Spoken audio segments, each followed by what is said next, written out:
Hi, and good morning, or good afternoon, or good evening, because we are living in a technologically awesome world.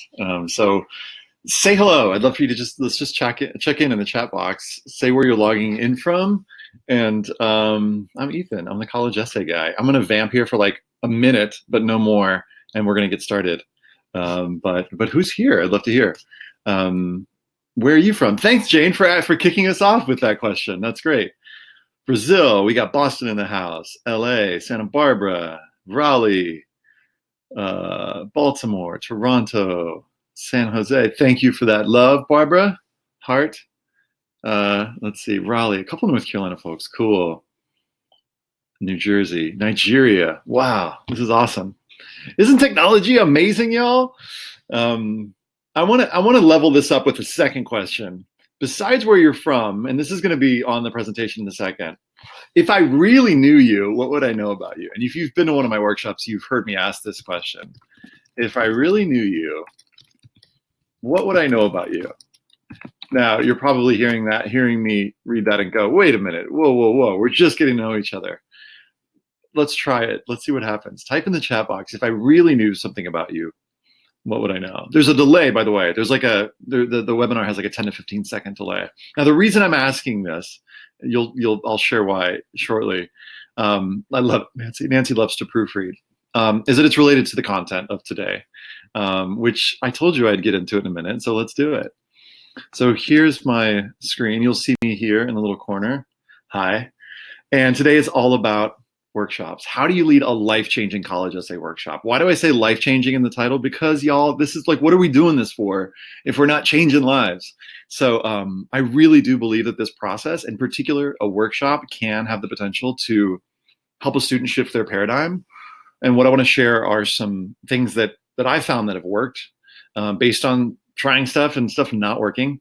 And my hope is by the end of this, you'll have, some good tools and resources. Some of you will watch this and be like, yeah, I totally do that. And so that's one of the great things about these sessions is like, yeah, that thing that Ethan's doing, I do that too. And that can be really affirming, just hearing that someone else does what you do. So finish the sentence in the chat box if you haven't. If you really knew me, what would I know about you? Sorry, that phrasing sounded weird. If you really knew me, blank, what would I know? So let's see. Claire says, discovering with students what sets them apart is my calling. Cool. I have 3 English bulldogs. All right. I really want to change the world. I love that. I love driving alone with the radio on high. By the way, if there's ever any technical glitches or whatever, just type it in the chat box. Devin, my brother, is standing by and he can help you, figure stuff out. Sometimes it just matters, it involves just restarting your browser. I love spreadsheets. I love, Sandy, that vulnerable admission. Great. I'll come back to this shortly. So if you knew me, this is not if you really knew me, but if you knew me, Ethan, you would know these facts about me. This is sort of the standard one page. I've been to Northwestern, went to UC Irvine, got some counseling certificates. I've been doing this for a few years. I have 37 plus years experience as a human, which I think uniquely qualifies me to lead this workshop on workshops. And I'm the college essay guy. What else? I wrote this book on college essays. If you haven't heard of it, my favorite review is this. I saw this on Amazon. You've broken down a process that I didn't think could be broken down. Thank you to whoever wrote that. That feels like something that I want to do in my life, is like help people figure out things that are like hard to figure out. That feels like a calling, to reference that other comment. And this is my amazing daughter, Zola. This is the Zola update picture. She's now old enough to go on Soarin' Over California, as you can see there. And Space Mountain allows humans this tiny to go on the rides on the Space Mountain. I've got a cool podcast with interviews with amazing people, everything on how to create a great college list to which schools offer how much money. You can check that out. And then if you're not a part of it yet, I've got a private Facebook group called the College Essay Forum for Counselors. You can search College Essay Forum for Counselors and geek out with 1,500 of us on college essays. So this question, if you really knew me, I love it as a way of opening a workshop. And if we were meeting together in a room, I would have you turn to a partner and share, if you really knew me, what would I know about you? And then to go back and forth a couple times, because sometimes this question it has a way of deepening as we sort of sit in it. So I'm going to share an if you really knew me shortly. But I just want to flag it as the first sort of moment of sort of setting tone in a workshop. Now, some of the things that I do today are going to be, I'm going to be like modeling how I offer a workshop when I'm meeting with students, but some of the things are going to be very different, and I'll try and flag those for you. In other words, as I was going through this content again, I was like, whoa, this is like super meta. Like, am I doing the thing that I'm saying I should be doing? And if not, why not? So I'll try and flag those things for you. But this is going to be specifically on how to lead students through a college essay workshop and best practices in that regard. So I'm going to share with you 6 ways most essay workshops fail in the first 5 minutes. Hopefully I have, this is why it's so meta. Hopefully I haven't failed in the first 5 minutes with you, but we'll see. 5 moments that I think can change students' lives, and I'll point specifically to them and to resources that I think can help students do that. And then I'll offer 9 kind of quick tips for leading workshops, whether it's like 3 students, as sometimes happens, or 300 students, as I led a workshop recently with a huge auditorium full. So a lot of the tips that I'm sharing today are going to work for either, including when it's okay to lie to your students. That's called it's called hanging a lantern. It's also called like raising a question that won't be answered until later in the webinar. I'll do a little infomercial for my essay workshop in a box, which is a bunch of resources. I'll tell you about it later. And then I'll do a little mini infomercial for my counselor training program. Volume 3. So Volume 1 was personal statement. Volume 2 is applications. Volume 3 is my workshop one. So at the end, I'll tell you how to get a link to the slides and a recording of this webinar. All right, so let's get into it. Here's 6 ways facilitators lose their audience as far as I've seen in their first 5 minutes. And some of this is based on like conference sessions, I probably go to 5 conferences a year, going to NACAC and seeing what I like and what I don't like. So I call this my terrible list of terrible ways to start a workshop. So one terrible way to start a workshop, I think, is like just giving out a ton of information. Now, what do I mean by this? Sometimes there's just this glut, and sometimes it happens on slides, right? There's just a slide that's just full of like all these facts. And oftentimes you see people like, take out their phones and be like, and I think what this does is, if we start with a ton of information, is that it puts listeners in the passive role, right? Like Paulo Freire in The Pedagogy of the Oppressed talked about like the banking model of education, where it's like the speaker is the one who is the giver of information, and the people who've shown up are just the receivers, and they're opening their heads, and the person is like putting their money in the bank of their brains, and thank you so much for giving me the wisdom, right? Now, and by the way, this workshop today is going to be more that model because of I can't hear you, only you can only hear me. So just to qualify that. But I find that in a workshop setting, when I'm working with students, as quickly as possible, I'm trying to get them involved. And I'll share with you some ways that I do that shortly. One of them is this question, like, if you really knew me. And I'm trying to engage them not just like with their words, but also like I'm trying to engage them emotionally with the workshop, to let them feel, to kind of situate them in the space of like, what is this personal statement thing? And if I'm giving them lots of information, stuff that can be Googled, I think it puts them in the wrong headspace, because I think it kind of puts them in this intellectual space where they're like thinking about, oftentimes, what do they want? What does the admissions office, the admissions reader want? So I do this, what do I do with that? I create this 1-page FAQ that has most of the questions that students would maybe be like spinning around on, like, what do colleges care about? How much do essays matter? And I create a list of these questions, and then I hand it out, and I say, hey, read this as we're, getting ready for our workshop, so that students can we can kind of tick those boxes. And then it's like, okay, let's do the real work. Now, the real work of the workshop, what is that? It's stuff that they're doing that they could only do with you. By this, I mean, could they Google the thing, the answer to this question? If so, that's probably not what I'm calling the real work. The real work is stuff that could only happen live in this situation, in this scenario, based on the environment that you've created. And they could be, by the way, either live or it could be in an online setting. Okay, so by giving away a ton of information, by giving out a bunch of information, it kind of puts people in this passive mode. By actually engaging them, and I'll share some modes of doing that in a little bit. I'm kind of doing the don'ts first. I think that's not the best way to begin. Okay, the second thing I would say is like giving that super long, detailed intro about the academic and professional history, and you'll see this right at like these conferences where it's like the presenters will spend 20 minutes like setting context, and a lot of that involves like, so here's how I came into the profession, and you get like their history, and I'm just like, give me what's on the title, like get me in within 5 minutes to the thing that you promised you're going to get me into.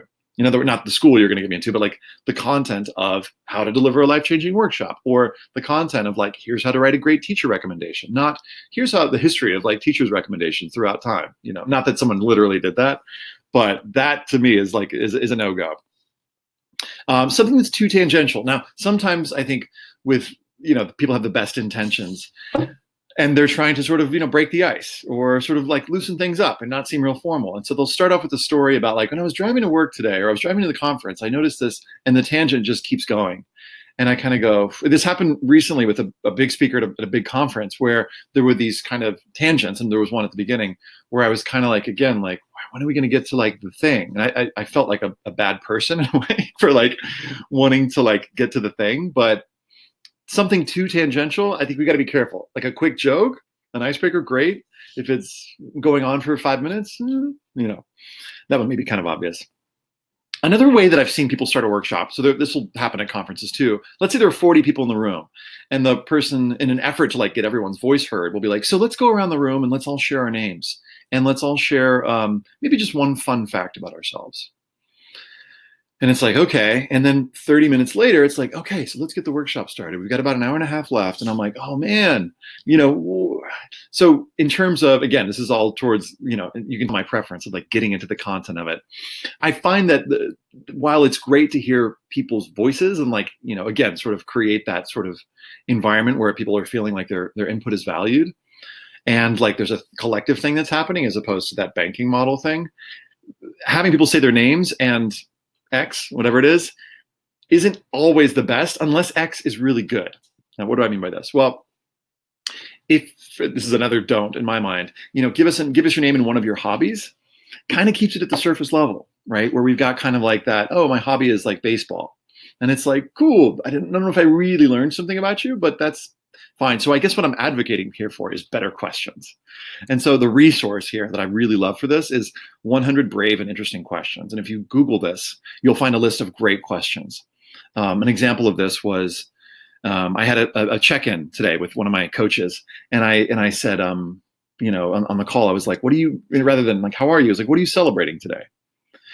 And what it does is like questions like this, it kind of jars us out of our norm. And we go, whoa, okay. That's an interesting, what am I celebrating? And so what am I celebrating today? I'm celebrating clean water, noticing that's at hand, reminder to hydrate. I have working air conditioning that's keeping me cool in this blistering LA heat, blistering for LA. And I'm celebrating, yeah, I mean, these are kind of staying surface level right now, but technology, like the power to like be with you, at least in this sort of technical way, is like pretty amazing to me. So I'm present to my gratitude a little more. This is just one example of like a question that gets people, I think, into the heart space, the personal statement space. Okay. Crappy icebreaker exercises. So these kind of bug me. I'm talking about the kind that, students have played a million times, or that don't really get us closer for you. Let's say you're leading the workshop, to the stated goals or intentions of the workshop. Now that raises a question. Okay, well, what is the stated goal or intention of your workshop? Have you thought about it? One of the things that I really advocate for is spending some time thinking through, okay, what do I want students to do in this workshop or have done by the end? What do I want them to know? And what do I want them to feel? Right? Do, know, feel. This is like basic marketing stuff where you look at a landing page. What do I want the person to do? What do I want them to know? And what do I want them to feel? Okay. I think the feel one is an important one that often gets left out. Because if my intention is like for students to feel inspired, it is the way that I'm structuring the workshop really in alignment with this goal of having them feeling inspired. Is my crappy icebreaker exercise really going to inspire them? Now, maybe that's part of a larger goal of like kind of helping them feel like we've got a safe space. And so maybe the icebreaker is like a silly one where students can be silly and see others being silly as a way of going, hey, we can be ourselves here. Okay. But I would say in terms of choosing the icebreaker, I would just be really intentional about, is this moving me closer towards my do, know, or feel goals? Okay. And I sometimes will get this wrong. Like I sometimes will do kind of a weird one just because I'm trying to be like, well, let's see if this does a thing, because sometimes like, well, I'm going to mention a couple of my icebreakers shortly.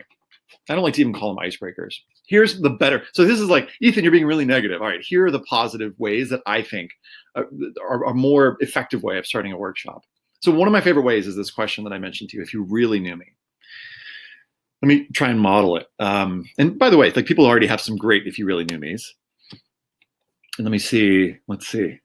Great. I'm seeing some in here. So if you really knew me, Ethan, you would know that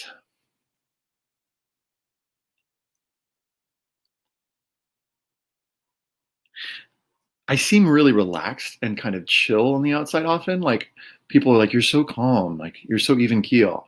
And I'm kind of, if you really knew me, you'd know that I'm kind of a control freak about certain things. So what I'm doing is I'm pausing and I'm asking myself, so what? I'm asking myself, so what? So what? So I feel a little embarrassed sharing that with you, because I don't want you to run away from me and think, is Ethan trying to control me right now? And I also have like done a lot of work around this. So I feel like it's something that I'm much better at, but I still see ways, like in my relationship with my wife, that I'm controlling. Some of that comes out, so what? So I see that manifesting itself in like over explaining things. That's kind of like the cousin of being defensive, but like just taking up the air and the space in the room.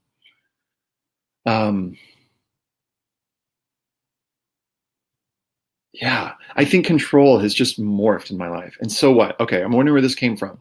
I moved around a lot as a kid. Now, if I could kind of go down this path and take you, down a 5 to 10 minute path of like me exploring my relationship to my control issues. That's kind of what we're doing here. Now, one of the ways that I think can be a really great way to encourage a student to do this is offering them, one, just modeling it for them. And what I'm trying to do when I'm modeling it for you is I'm like literally like I'm trying to like allow myself to be known and seen by you. So I didn't expect to like tell you about my relationship with my wife and how I kind of like control interactions. But that came up for me, and I'm trying to show you how, hey, here's something vulnerable about me. I'm also, and I'll say this to students, if you can pick a thing that you haven't quite figured out yet, that's kind of a sweet spot. Because I'm not asking students to like, here, reveal to me your deepest, darkest secret. I'm actually just asking them, I want to see them explore. So something that you haven't figured out, like a question that you're still kind of wrestling with. My relationship oftentimes for me of like work-life balance is something that I'll often reach for and see like, where am I at with that? And then adding to that, this question, so what? And what I'll have students do is like pair up with somebody, and the person sharing, if you really knew me, is saying that. And then when they pause and they've run out of things to say, I'll just have the second person, person B, just say, so what? And they'll kind of laugh because they're like, well, that sounds mean. But actually, it's just an invitation to keep going. So what?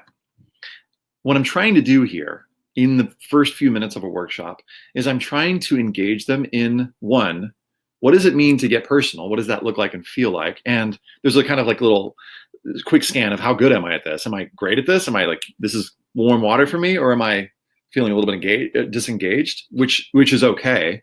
There could be many good reasons for that. And then I'm trying to encourage them to ask, so what? Because I think that that's connected to one of the most important qualities of the personal statement, which is insight. And I'm trying to kind of create this situation where students are like not quite sure what they're going to say next. And someone is encouraging them to make a discovery, not knowing what they're going to say next.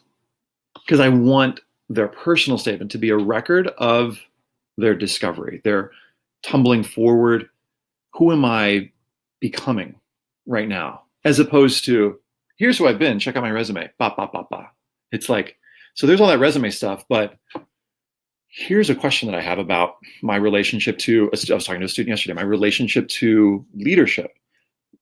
The student said, I find myself wanting to save people. Like I had the savior complex thing. And I'm like, inside I'm going, tell me about that, but on the surface, I'm like, I'm basically so whatting them, So say more about that. Where do you see that manifesting in your life, right? Oftentimes I think my job is just variations on, like I'm asking questions that are just variations on the question, so what? So I'm trying to do that at the start of a workshop so they can kind of get in this mode of like, here's the thing we're going to be doing. Those are some ways that I start. These are two little, exercises that I do. Let me see if there are any more. There are a couple others, and I'm looking at my notes here for a second. A gratitude check-in with just like, what's one thing you're grateful for? So actually, let me go back a slide. In addition to so what, I'll do like just a gratitude check-in, or like the celebrations. What are you celebrating?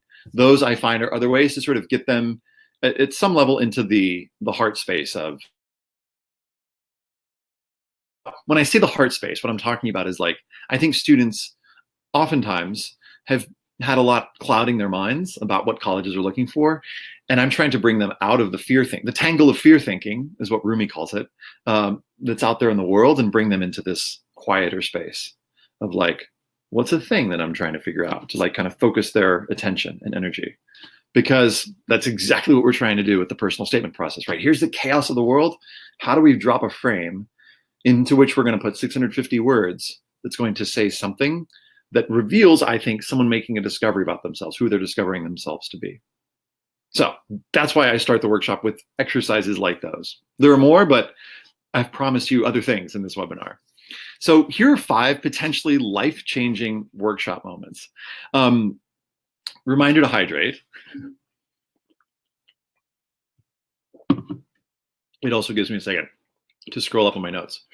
Okay, so some of the moments that I found to be life-changing for students, and this comes from them reporting back to me the moments that have been most impactful for them, are, number one, you may not expect me to say this, but it's the warm-up exercises. So the exercise that I just described to you, and I've done this with counselors too at like, NACAC, where the counselor will go, wow, I felt really connected to that person that I just had that 5-minute conversation with. Just being invited to share with somebody intimately, someone that you don't know, maybe preferably someone that you don't know, because right, sometimes it's easier, can be like a little, oh wow, this is a reminder to me that I can actually like open up with people and I can get real with them. And all I need is to like give myself permission to do it. Now in the workshop setting, I'm the one who is kind of leading it and encouraging them to give themselves permission. But there is a choice that's being made, right? In that moment where the person or whoever's in the workshop goes, okay, I'm going to open up to this person. And that choice can sometimes breed a thing that like cracks open and creates an experience for the student. Oftentimes, I think that can be a really cool moment. Now, on a low level, I mean, it sounds like I'm overselling it. Let me say on a low level, it can just be kind of like nice to talk with someone. On a deeper level, I've seen students in the check-in, we'll call it the check-in or the warm-up exercises, like go full tears and like that there was something that wanted to be expressed and they were ready. I think that, being seen in that moment and seeing and being seen, it can be hugely affirming. So that's one. The second one, an exercise that I really love to do with students, and if you know me or you know my resources, you know this exercise, is the values exercise. How many times, before you were 17, were you asked, what are your core values? And give me an example of your top 3 core values, as I sometimes will ask students to do. So the exercise is simply, here's a list of values. You got 2 minutes, give me your top 10. And students check them off. You can Google values exercise and find this exercise. That can be really interesting. And on the life sense, start to think about, well, who am I and what's important to me right now? And in the college essay sense, what might where might my essay kind of be situated? What are the qualities that I want the reader to definitely get? Maybe not necessarily at the beginning of the essay, but by the end of the essay. What are some values that are really important to me? So just doing that simple exercise, and it only takes like a few minutes. And then again, I really in workshops love to have them share with a partner. I'll say sometimes, share what your top value is and one example of that in your life. And then sometimes I'll say the opposite. I'll say, share a value that you're wanting more of in your life. Because this could lead to sort of like a productive tension that could potentially lead to a topic, right? So it's like, for me in my life, I'm wanting more space. I'm like packed full. My schedule today is like, I've got after this webinar, I've got 9 hours full, including another 2-hour session at the end of this. Like, that's too much. Now, part of it is I can only have myself to blame, but I'd love more space. I'd love to have, a lunch in the middle of the day. I've got a half hour for lunch, but I'd love to take a full hour. So this is something that I'm, wrestling with right now. That could lead to another, if you really knew me, where does that come from? Why am I packing things so full? We could sit aside, or maybe I could, we could talk about that some other time. I'm like wondering, does that connect to control? I don't think it does. I think it connects to my desire to achieve and my desire to be productive because I'm telling myself, if I can be productive Monday through Thursday, then I can relax more on Friday, Saturday, Sunday, which is what I'm trying to do. But it's at a cost right now. the third moment that I think can be powerful. And in terms of life-changing potential, I would rate the others, as being like sort of, like, let's say like 4 and like 5. The feelings and needs exercise, which again, you can Google feelings and needs exercise, to me is more like in the 6 or 7 range. When it's a 25-minute exercise that can be done in 12 minutes, but I think 20 to 25 is better, where students identify a challenge that they're facing or that they faced, and they process through what were the impacts of that on their lives, what feelings came up for them, what were the needs underneath the feelings, what did they do about it, what did they learn, and how will this basically help them in the future. I know that I said those questions kind of fast, so if you want to know what that is, just Google feelings and needs exercise. And those are like, I call those like 6 questions that could change your life. And if I'm doing a workshop, let's say I'm doing a workshop with students who I've asked at the beginning, sometimes I'll ask like, who's faced challenges in their life? And like a bunch of them will raise their hand. Let's say I have a short amount of time. Like once I had, a workshop in a public school in California, and I came in and all the students had raised their hand for challenges. And I said, all right, we've got, and we had 45 minutes, but the counselor let me know we needed to kind of go early. So we had about 30 minutes. So I just did the feelings and needs exercise, and it takes just a blank sheet of paper and these 6 questions asked in a particular way with particular music. And a lot of them, when I asked who has an essay a story they could tell, like 80% of the students raised their hand. So this to me is a hugely powerful exercise. And in my book, I said this to my friend Brad from Prompt like a few weeks ago. I was like, if you just threw away the rest of College Essay Essentials and just kept like the 19 pages of the feelings and needs exercise, like that, those are the most important pages. And he's like, you'd never know that from reading the book. I'm like, I know, it's kind of buried in the middle, but to me, it's the best part. So there's that. And then to add to that, this is the 4th one, having students basically, once they've done that exercise, share their stories with one another. Like, and what I'll do sometimes is I'll model this for students. So I'll basically ask, hey, based on that exercise, usually we take a break after it because it can be kind of intense. I say, would anybody be willing to just share their story with me while I ask them questions? So I did this at a school in, outside Seattle recently. And, the student just came up and I said, what challenge did you face? And she shared, and what were the impacts of that, and shared. And I just basically walked her through the exercise, and I just did a few simple things. One of which was like asking clarifying questions. One of which was just listening, like not saying anything. And then the third thing I did was just a little bit of what's called mirroring or reflective listening, right? Where basically, here's what I'm hearing you say. And so I'm trying to, and I try to teach students this very briefly, like, here's how you can do these 3 things when you're listening to someone. 2 things are happening there. One is we're teaching students how to listen, right? And then 2, we're creating a space where we've kind of modeled, here's how to listen, so that student whose story it is can really be heard. And so what I'll say to students sometimes is like, if you're doing this and one person is sharing, the second person's job is just to be there. Like to just be a human in the room with them. You don't have to do anything. You don't have to help solve their problems. This is for them, okay? And so the students will go through this simple exercise of like sharing their story, and I give them like 8 minutes to do it. And then once they've done it, I have the students like tell each other back the story that they heard. So it's one long reflective listening, and sometimes they can use the other students' exercise. This exercise I've seen students be a powerfully connective thing, and I've actually done it with a couple of them. And having students mirror back my story to me is like, wow.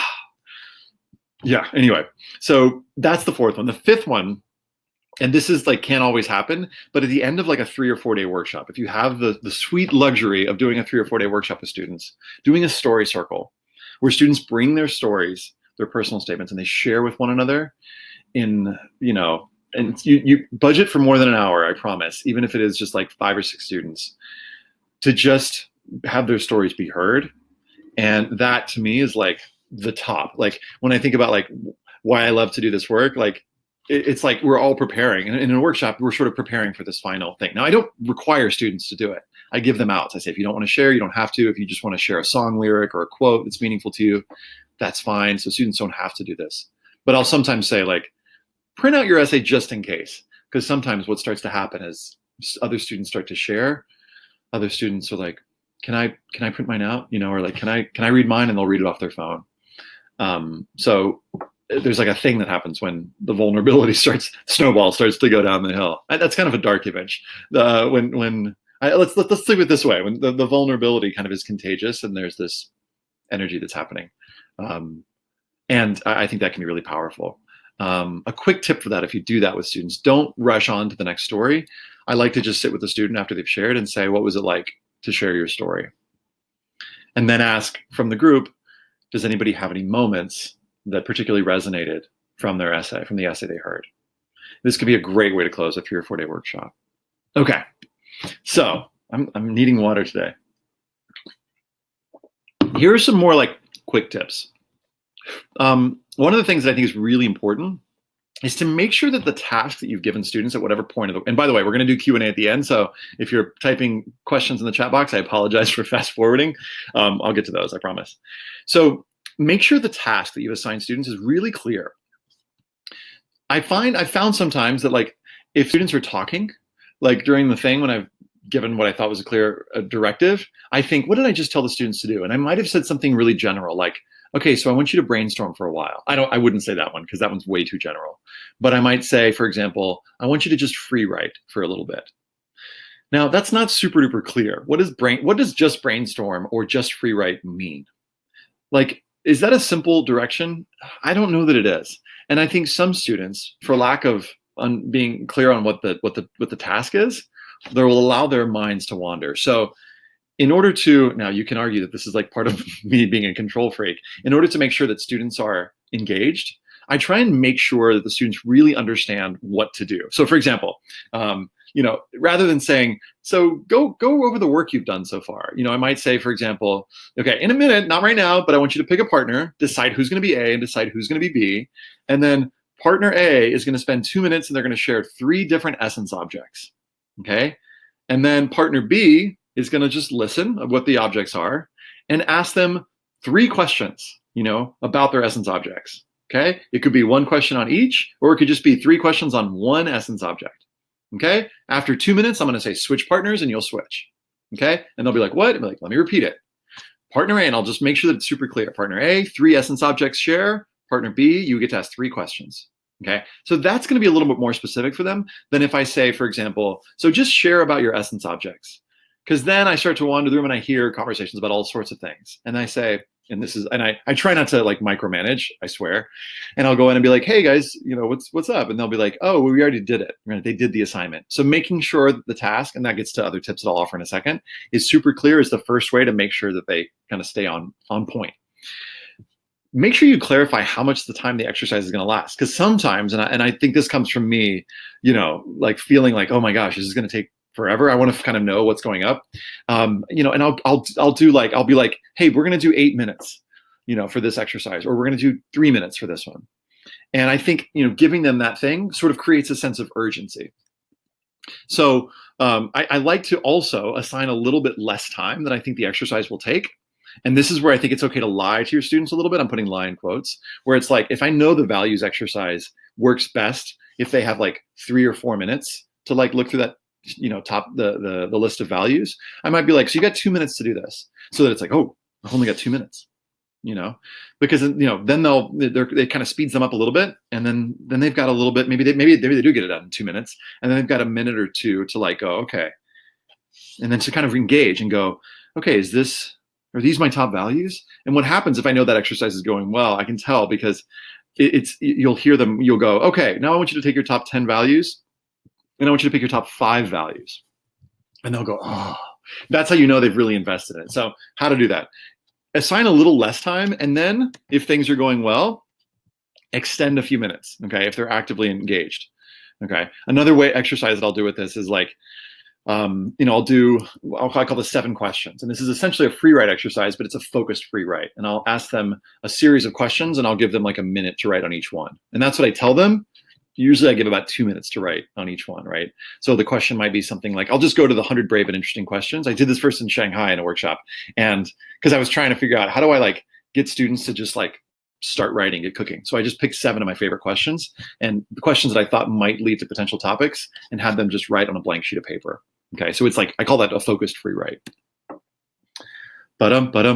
Ask another teacher or counselor to be your eyes and ears. Okay, this is not like, I don't want counselors to be wandering the room. And I saw this at a workshop, and I didn't point it out because I didn't know the school super well, but I saw teachers like going like this, sort of like, and they were all, the students were in the middle, and there were like 6 teachers, and I imagine if this was at a school where I imagine they felt like they had to do this to like keep students on point. But, so I don't want this to create a scenario where it's like they're being watched and being forced to do this.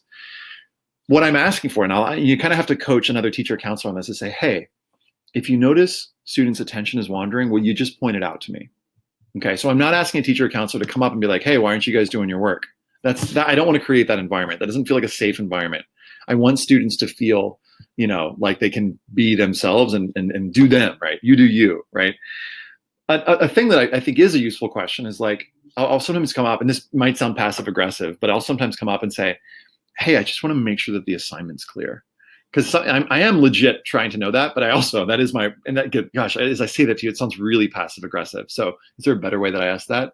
Sometimes I'll be more direct. If I sense that a student, and usually it's 2 students or 3 students out of like a group of 100 or whatever that are kind of doing the chatter. Sometimes I'll just straight come in and I'll say, hey, this is like so important to me. I'm really wanting you to get a lot out of this. And I'm just wondering, is there a way that I can help?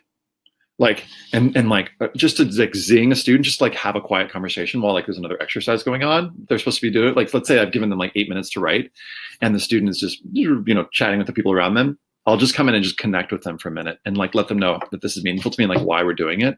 And then just check in with them. And sometimes they're like, yeah, I just can't figure anything to write about. I said, that's totally okay. And then sometimes I'll be like, that other exercise we did, could that work for you? And they're like, maybe. I'm like, maybe work on that. But I'm concerned about other people around you. I just want them to get the most out of this too. And so sometimes I will be less passive aggressive and I'll just be really direct. These are ways that I'm trying to kind of sharpshoot and sort of, manage the vibe. If students are not on task, either re-clarify the task or move on. Another thing that I'll do sometimes is like, if I think that students are, kind of wandering, I'll say, so just want to make sure that everybody knows what we're doing. And I'll just like re-clarify the task, and that can like clarify for things. Because sometimes students, are thinking about something else. You've given the instructions and they just happen to, oh, remember, I've got volleyball later today. I didn't tell my mom.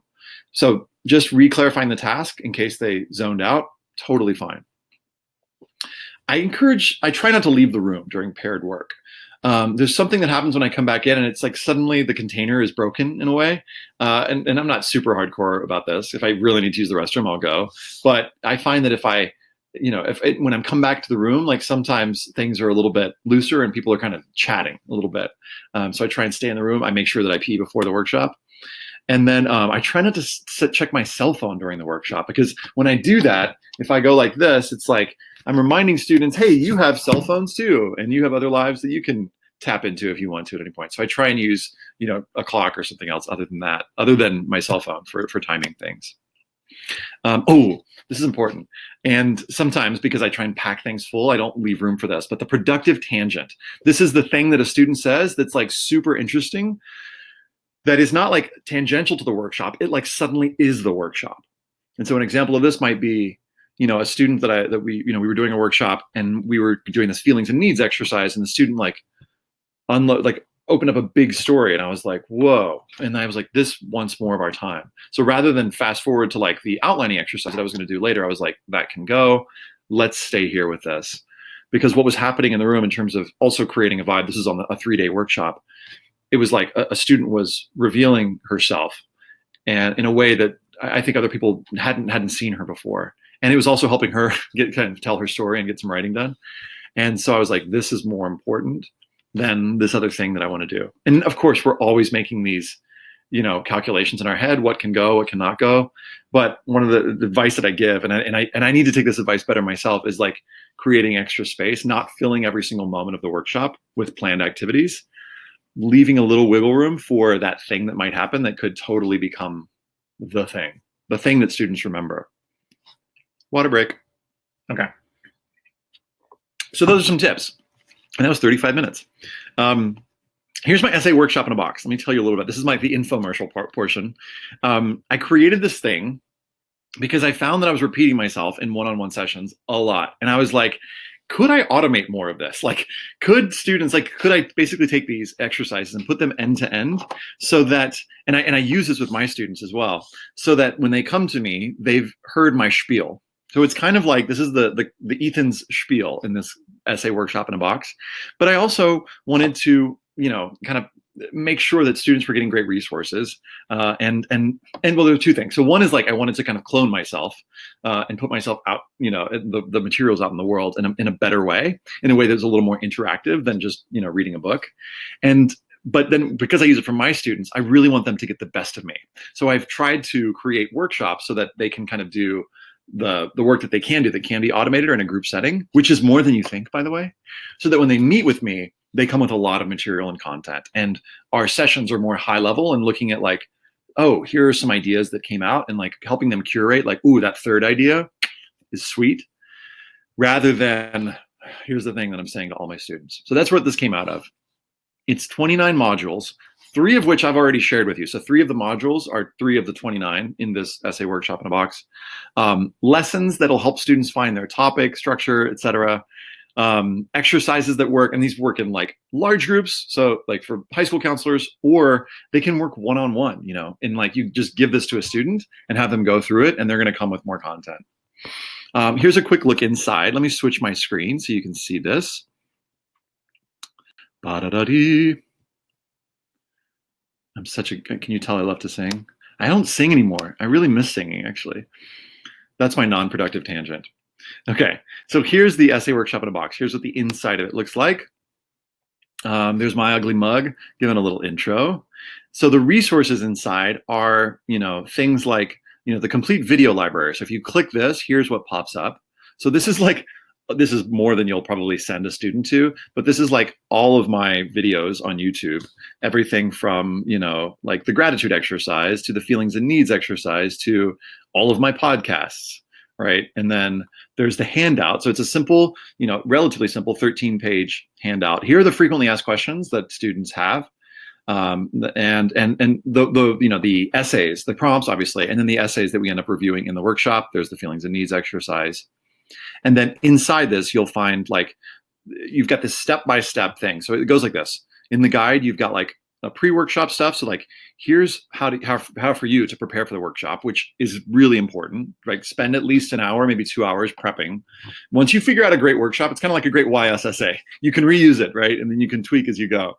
But at the 1 hour version, and then I've got 2 hour version and 3 hour version. When students click these, they're taken to these different pages that tell us, here's what the lesson will cover. By the end, here's the purpose of this, here's how long it's going to take. And so the students get this, and then these boxes are for the counselor. So these are the notes on like how to guide this part. So make sure to watch the 4 videos, before.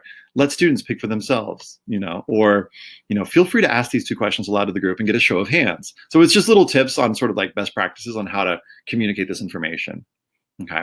So that's kind of like the peek inside the thing.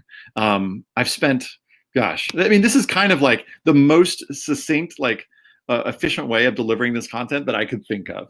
So let me go back to the Prezi.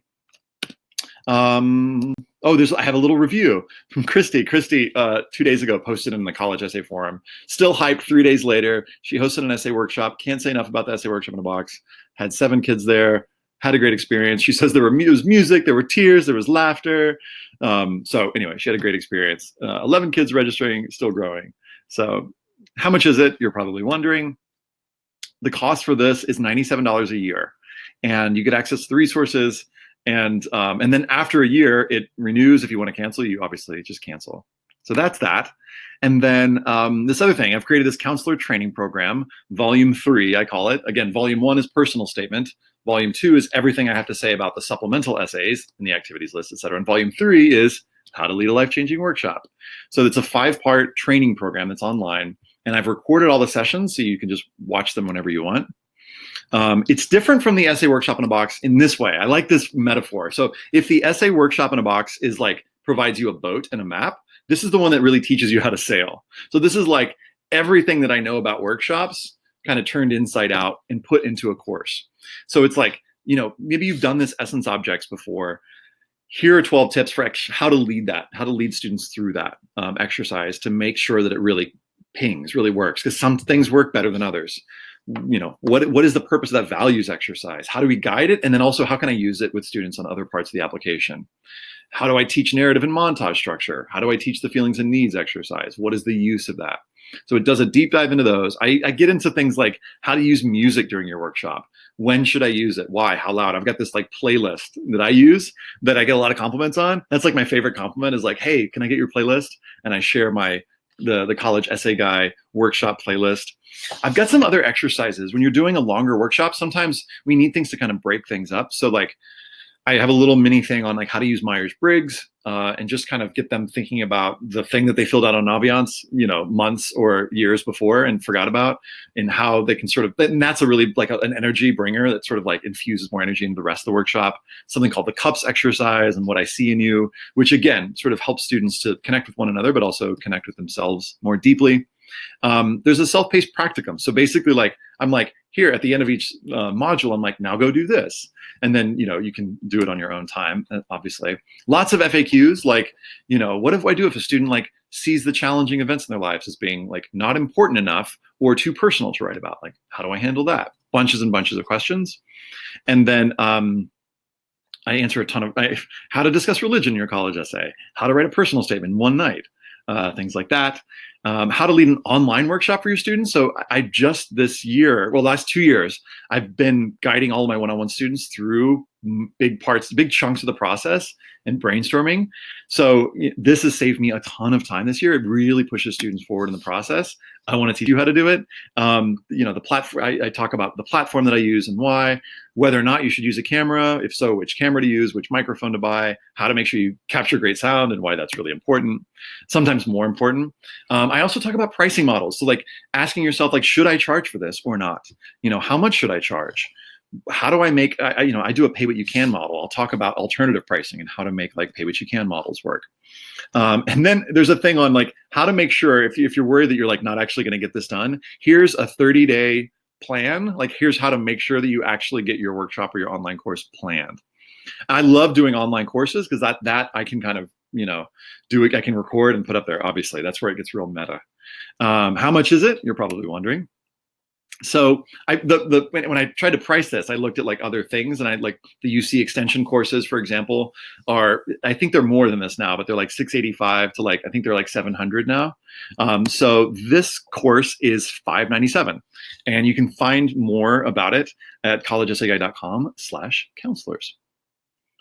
Okay, so that's where I'm going to pause and like cut, and I'm going to put that video on the webpage. But for you guys, this is where it gets like infomercially.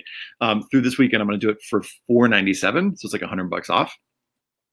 And the way you get it is just go to that link, collegeessayguy.com/counselors. Sorry, I know this feels like infomercially. I will send you, before we get to the Q&A, a link to the presentation and a recording of the webinar. What else? 1 year, so you get 1 year access to, oh, by the way, so if you get the counselor training program, you also get the essay workshop in a box that's included, MP3 versions of all the videos. It's got a 43-page workbook that you can download. There's a 100% money back guarantee. So if you don't like it or it doesn't suit your needs, you can just ask for a full refund. No problem. And then the other thing is I'm going to add 2 live Q&A sessions. So on August 7th from 10 to 11:30 and August 28th from 10 to 11:30, I'm going to add live Q&A sessions where for folks who are working through this can come in and ask questions based on like, hey, here's what I'm thinking for a workshop format. But I have this, and this question. We'll do 2 90-minute sessions where I will answer your questions in this webinar style. So this is the super infomercial part. For the next 20 minutes, I did this once last year and it was really fun. I'm going to offer this same counselor training program for another $100 off. So it'll be $397. And the coupon code for that is just you type in "let's do this" with an exclamation point. And then in 20 minutes, it'll be back to $497. And then on Sunday, the price will go back to $597. So there are like a little thing should pop up. A little offer thing will pop up, and that'll take us through the rest of the Q&A. So let's open it up for Q&A. What questions do folks have? And I'm going to drink some more water.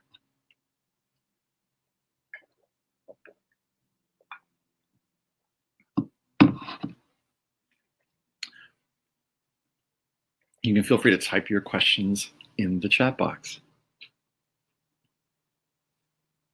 I want to look and see what's come through here. Thank you for reminding us that whatever the task, we are working with the teenage brain. Yeah. Sneaky check-ins. That's totally what I'd call it, Cassie. How many students do I recommend for a... Hi, Phil. Good to see you. Do I recommend for a single workshop? The more the merrier, as far as I'm concerned. I feel like if you're working with 5 students, it can get real intimate. But I mean, I want students. I'd rather not have to repeat the content. So I'd rather just find a room where we can meet as many students, do as many students as possible, and then pair them up. So through the paired exercises, I find that they're really able to, connect with one another.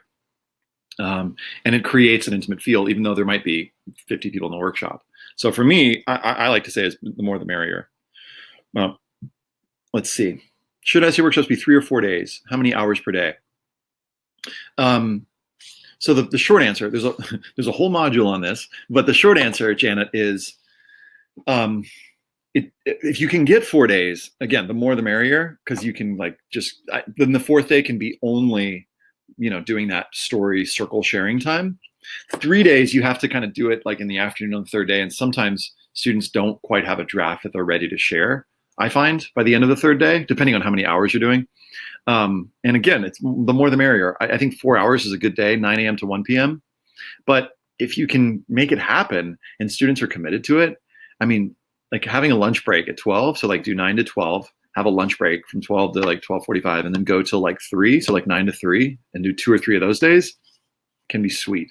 I find that actually really allows them to deepen because they're having time to think. For lunch, you kind of need an energizer after lunch, right? But then they come back and it's like, okay, maybe they've got a new perspective, or maybe the thing that they were thinking and obsessing about is like, oh, it's kind of gone, and now I want to think about or try something else.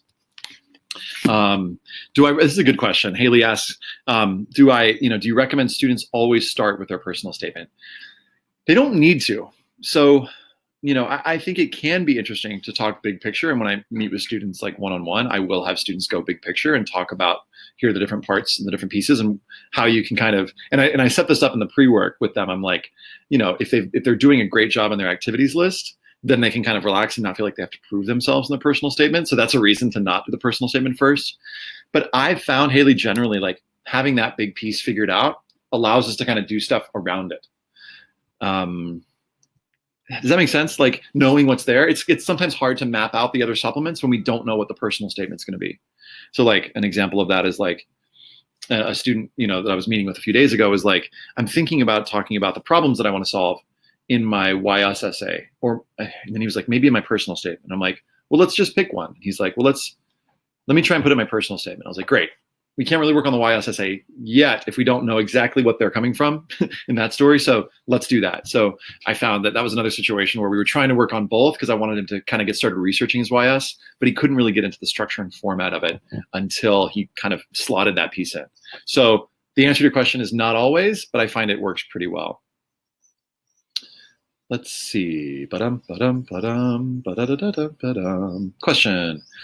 How do you get teens to open up to each other in a group? I find they don't want to talk in a group. One-on-one, it's much easier. Mary Pat, I find that students do when I lead them through these exercises. So I have this format, that goes that like I call it like vulnerability training, where the first exercise that I do with them is something called I love, like that's another one, or gratitudes or celebrations. So I kind of do like a level 2 vulnerability exercise, and then I go to like a level 4 vulnerability exercise, like, and if you really knew me, and then later that kind of helps them get to where, because sometimes I'll just structure it around the feelings and needs exercise, where it's like I'm kind of getting them prepared kind of emotionally for doing that particular exercise. So I find that if I don't lead, for example, with, so turn to your partner and share a secret. I would never do that because I think that kind of it does the opposite. It kind of gets people to feel unsafe.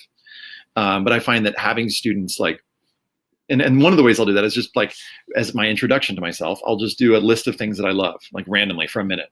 I love, and you can see a video of me doing this. If you Google like college essay guy I love, you'll see me doing this video of me just making a list of things. And then I'll have a student get up and share a list of things that they love. So I'll be like, I need a brave volunteer. Who's willing to do that? And there will be silence for a few seconds or maybe like half a minute. And then somebody will volunteer because social pressure increases with time when there's some kind of formula on that, I'm sure. But then having the students just share and seeing that is really powerful. And like what happens is like, so I do the share and then they see someone else share and they're like, oh, I could do this. So I have them do it with each other. So that again, like increasing levels of vulnerability. You can look at that list of 100 brave and interesting questions and you could chart them onto a list of like level 1 vulnerability to like 99 vulnerability. So I would say, go with what you're comfortable with and go with what you sense they might be comfortable with. I find that if students aren't opening up, it's because I haven't asked the right question. And sometimes I'm carrying judgment that they don't want to. Because I think students deep down often do, but I've kind of put them in a box. And I'm saying this, I'm not like in a roundabout way saying you're doing this too. I'm saying that like sometimes I think misjudged students, and I've gone, this is what this student or these students are capable of. I've got that kind of like narrative happening. And so if I can like reassess that and go like, okay, well, let me, even though maybe I'm not feeling particularly open, and maybe I'll say that, guys, I'm feeling a little bit like closed off.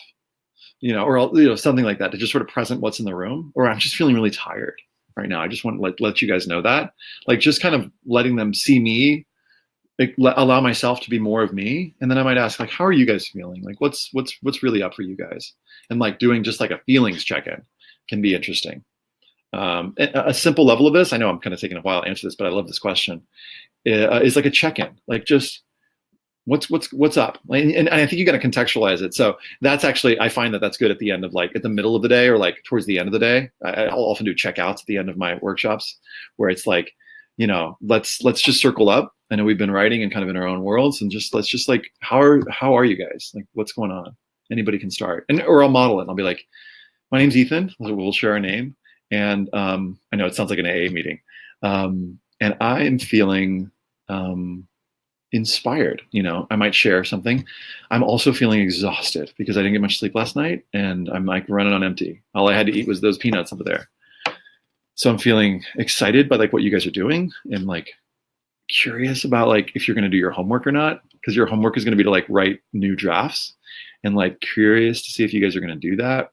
A little bit like of concern because I want you guys to get a lot done this summer.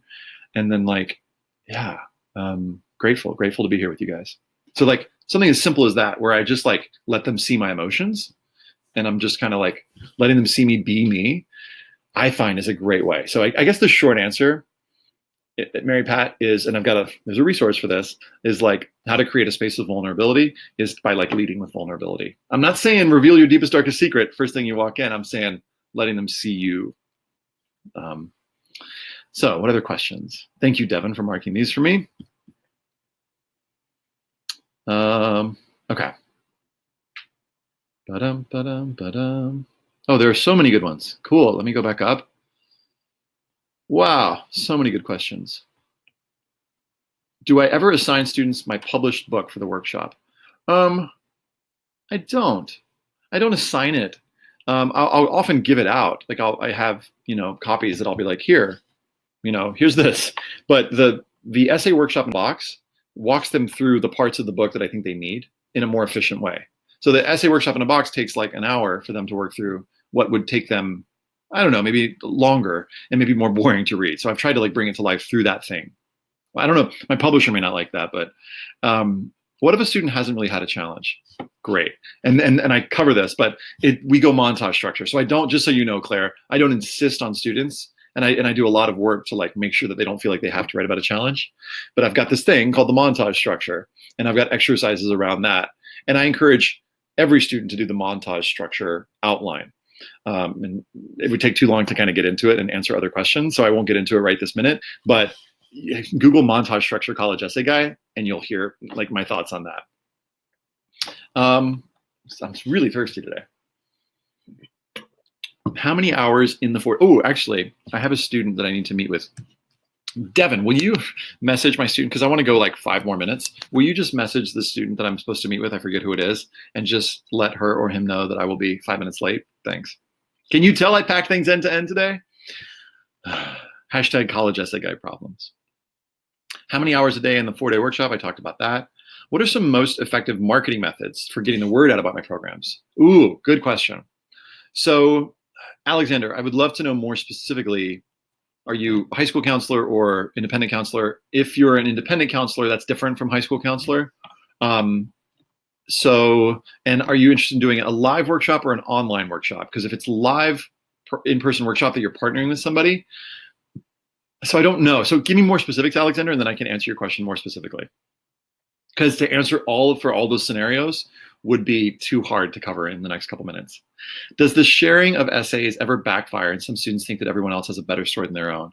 Or does anyone else steal or borrow? Not in my experience, Amy. I haven't seen either of those in 15 years where, and maybe the student didn't tell me, but let me say this. Let me do the more qualified version. Yes, I think sometimes students think, so the second one, I wouldn't know. I don't think I would know if a student stole or borrowed someone else's.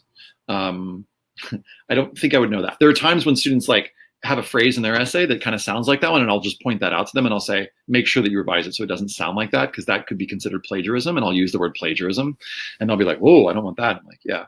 So that happens. So yes, and also sometimes students will hear these stories and they'll be like, wow. And they're intimidated at first, but once we kind of break down what they can do, like what they can use based on this, then oftentimes they re-engage.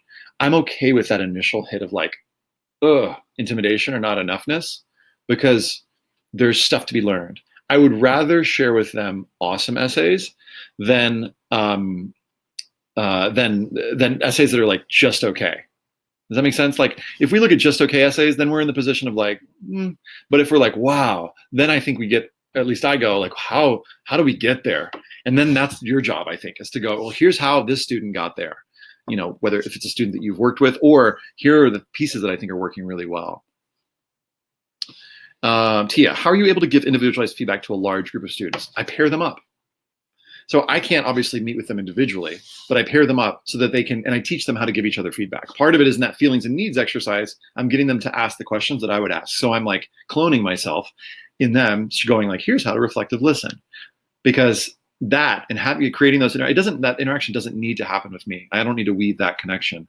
That can happen with anybody, right? And so I'm teaching people, like students, how to listen to each other. And then I've got two other exercises, one called the Great College Essay Test, which is like, here are the things. This is once the essay's already written. This is like day 3.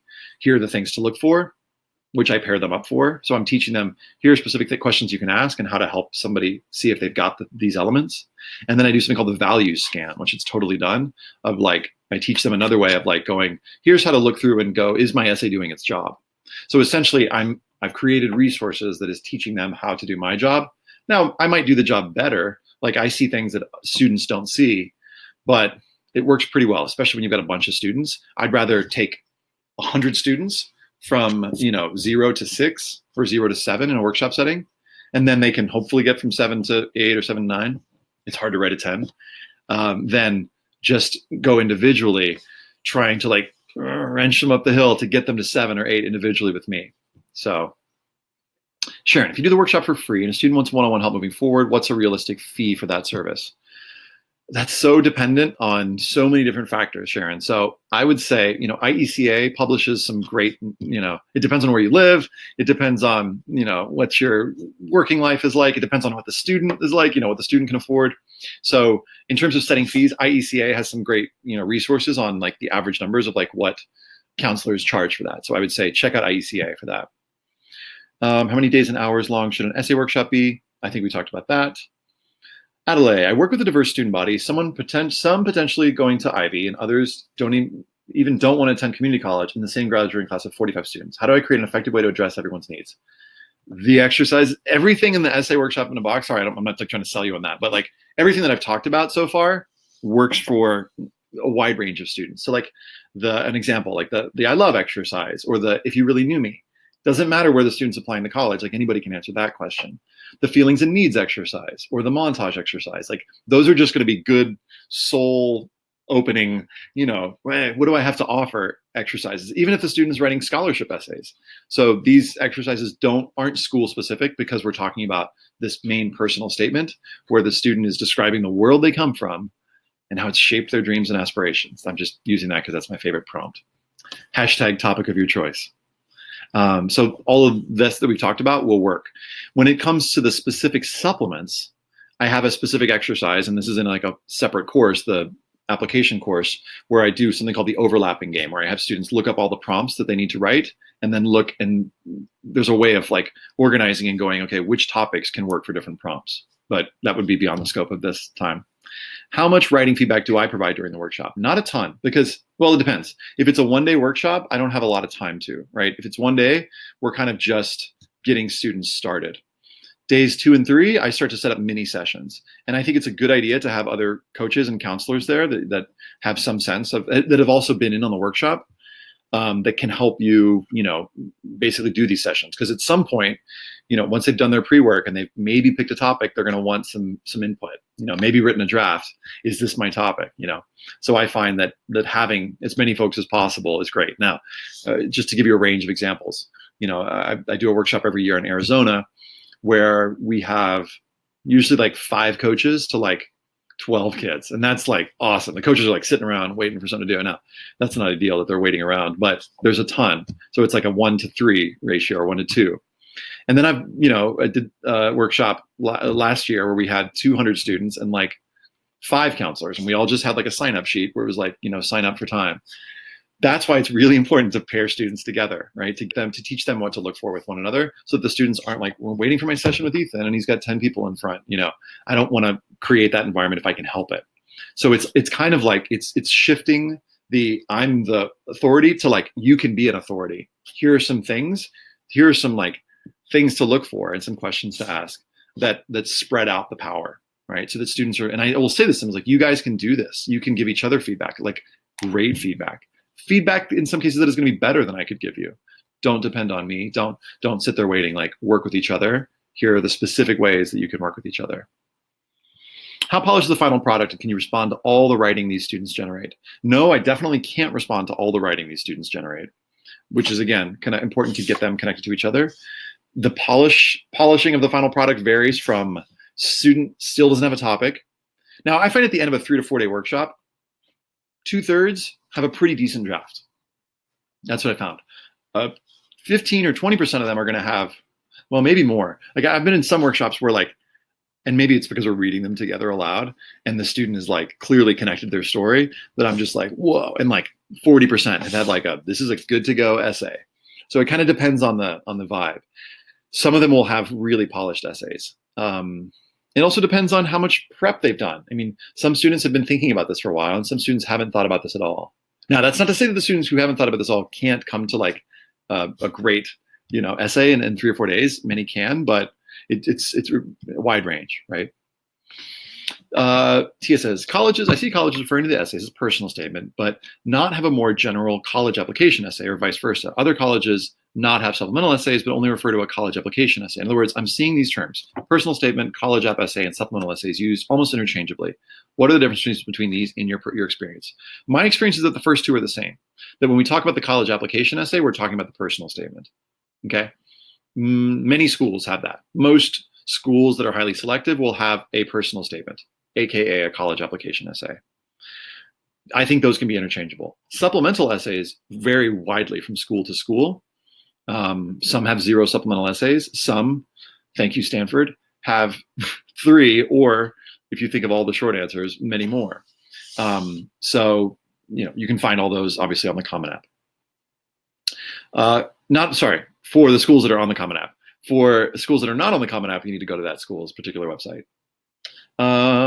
June, Claire asks, in June I bought 2 courses, how to write a personal statement, how to apply to college, the supplemental essays. Is the counselor training course different? It is, because this is, how do you take that content, in particular the personal statement content, and employ it over the course of 1 hour or 4 days. So while I'm talking about some of the resources that I'm talking about in that course, so like I would say there's like 20% overlap with the personal statement course, but it's like, it's not just like, here's the essence objects exercise. It's like, can I see this working in a 2.5 hour workshop? Totally, Stephanie.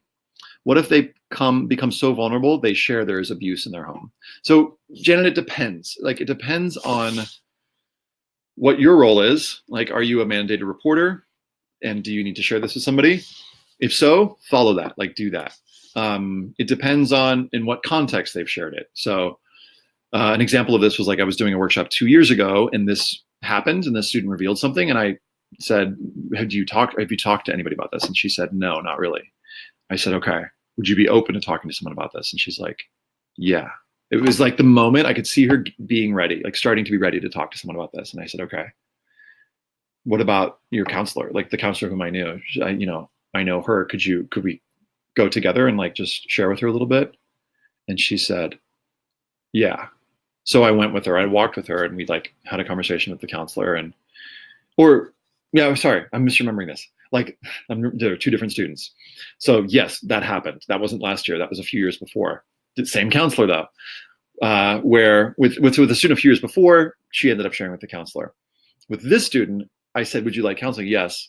And I said, do you know if there are resources on campus? Like, and she's like, I don't know if there are. So we went and asked the counselor, again, same counselor, this student has something that she'd like to, get some help around. Do we have resources for counseling? So she connected that student with a counselor so she could talk about that. So I'm trying to equip the student. I don't want the student to feel like I'm abandoning them, but I want to equip that student with resources.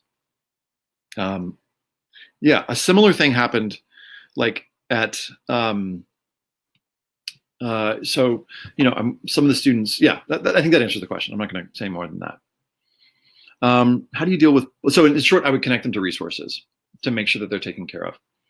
How do you deal with bully behaviors, or perhaps kids making fun of others' ideas, or any other behavioral issues, especially in a large group? I haven't, fortunately, had it happen, Phil, where kids are making fun of others' ideas. Part of it, I think, has to do with the structure that I'm using. Also, in a large group, there are people who are kind of keeping students on point, and kind of keeping them engaged. But some of the things that I shared, like specifically in the first 30 minutes, can help with that. Let's see. How do you approach editing and review of essays with students? I think that would be too long for me to, handle in this Q&A. I'd be happy to talk more about that on a future webinar, but I think that might be beyond the scope just right now. Let's see what else.